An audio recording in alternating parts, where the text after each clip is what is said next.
Who are the Novians?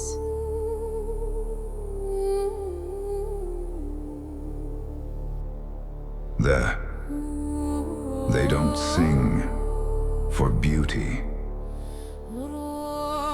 They sing for war, memory, and the judgment of Kharon. Novians are not simply a people of the north. They are beings shaped by cold, wind, war, memory, and the judgment of Kharon. Novania was never meant to be just a Viking-like aesthetic in Waryaume. It is a harsh and upright kingdom where faith, honor, and death are never separated. Even silence seems to carry the weight of those who came before. We often hear the comparison between Novians and Vikings, and that is understandable. Some people may also think of worlds like Skyrim or Game of Thrones, because those works helped shape a northern imagination inside contemporary fantasy. But Novians are not Vikings, and Novania is not Earth. It is not Scandinavia, it is not Norway, and it is not a simple historical reworking. It is a kingdom of Waryaume, with its own beliefs, its own rites, its own faith, its own relation to Kharon, to war, to glory, and to the darkness of Argon. What matters is not to confuse them with familiar figures. What matters is to understand that they exist as a full civilization in another world, with its own truth. Novian faith revolves around Kharon. He is not just a distant deity. He is the guide of souls, the judge of warrior worth, the one who opens or denies access to the eternal fields. Novians serve Kharon not only out of faith, but also because they reject the ultimate humiliation. In their worldview, to die without honor, without strength, without rightful judgment, is to risk being cut off from Kharon. They fear returning as undead, stripped of dignity, reduced to serving Argon's darkness.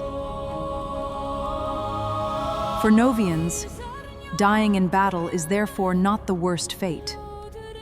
The worst fate is to die without honor, without being deemed worthy, and to see the soul turned away from the eternal fields. If they fall with dignity, they believe Kharon will guide their soul to a paradise reserved for warriors deemed worthy.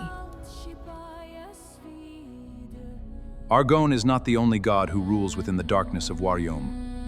Alongside him stands Baal, a minor god brought forth to grant pacts made with humans. Where Argon reduces the dead to ghouls, he turns the living into demons, and from that gives rise to an entire demonic hierarchy.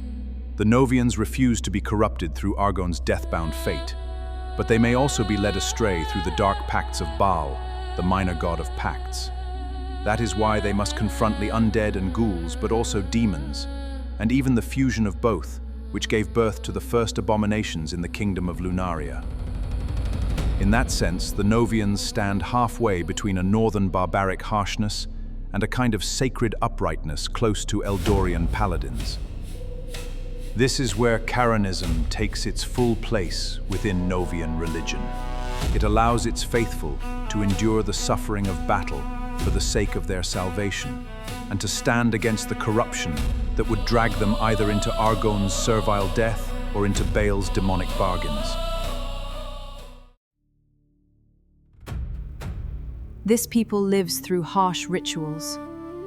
From youth, Novians face rites of passage. They must survive nature, fear, and isolation. Their world gives nothing easily. Before battle, they perform the dance of shadows. They imitate their own death and resurrection under Kharon's gaze. The purpose of this rite is to tear fear out of them. And when a warrior falls, his companions sing for him. An elegy accompanies his departure. Kharon, man vak. Kharon, man til haur og svar. His weapons are broken and buried with him, because he will no longer need them in the next world. Novian chants are not made to sound beautiful. They can make people dance, gather a crowd, stir the desire to march into battle, or accompany feasting and celebration. But they are also a representation of the sacred. They bind the Novians to Kharon, to their oath and to their duty to fight the forces of Argon's darkness. In Waryaume, Novians 1 and 2 offer clear cinematic and musical expressions of that world. Novians 3, and then the fourth album, extend it in another way. They carry both the songs of gathering and the songs of celebrating the fact that they are still alive to continue the struggle and push back the corruption of Argon, Kharon's brother. Among them, singing is a living memory. It can carry pain, glory, the call to battle, brotherhood, celebration, or simply the burden of a people who know that every generation inherits the blood and sacrifices of the one before. When you compose for Novania, you cannot think only about power. You have to think about breath, harshness, metal, and voices carrying both the dead and the living.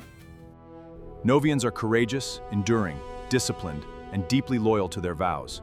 They understand sacrifice, brotherhood in arms, and dignity in hardship. Those strengths also carry their own darker side. Their will to push back Argon made them formidable, but it also drove them toward conquest. They sought to subdue Aldonia, a prosperous insular kingdom south of Novania, drawn in part by its mineral wealth. Their arrogance led them into disaster when they challenged the Aldonian onyx legions, said to be even more impenetrable than Argon's Drek Argonac. The gates of darkness, vortexes leading into hell. Even within their own society, their martial discipline comes at a cost. Children are not raised in the warmth of an ordinary household. They are tested very early to earn their place among the Novian warriors, or the wolf warrior women, the Ulfrdottir. It is this mixture of greatness, hardness, and pride that makes their strength and at times their tragedy. Novians inspire both respect and fear. Novian society is not simply a society of wild warriors.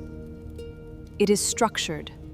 The Iron Council gathers the chiefs who become judges from the clans of every village in Novania, from the snowy north to the volcanic south.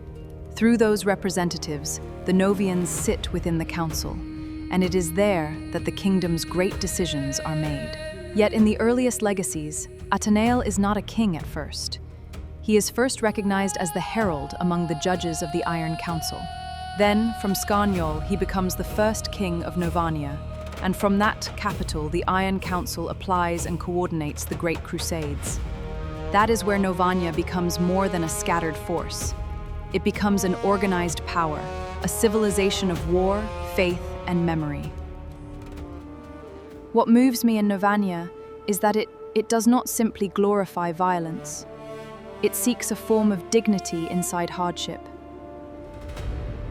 When we film, compose, or write for the Novians, we have to respect that. We must not reduce them to an image. We have to feel what they carry, the weight of the oath, of perseverance, of resilience, and of a will to fight to the very end. Novians do not ask for admiration, but they do accept being recognized for what they are.